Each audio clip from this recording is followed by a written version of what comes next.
Saudaraku, kualitas kopi Gayo sangat terkenal hingga ke benua Eropa. Satu di antaranya adalah Belanda.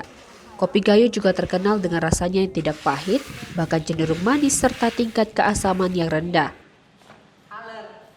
Duta Besar atau Dubes Republik Indonesia untuk Belanda, H.E. Meyervas yang hadir secara virtual dalam launching tribungayo.com di Hotel Parkside Takengon, Aceh Tengah pada Kamis 21 Juli 2022, mengaku setiap hari meminum kopi Gayo. Media ini akan lebih mempopulerkan Gayo. Amin amin Pak. Lebih Pasti. daripada hanya sekedar kopi Pak. Ya. Yang penting. Kalau bicara kopi Gayo Pak, tiap hari saya minum kopi Gayo. Kalau Bapak ke KBRI, luar pasti biasa.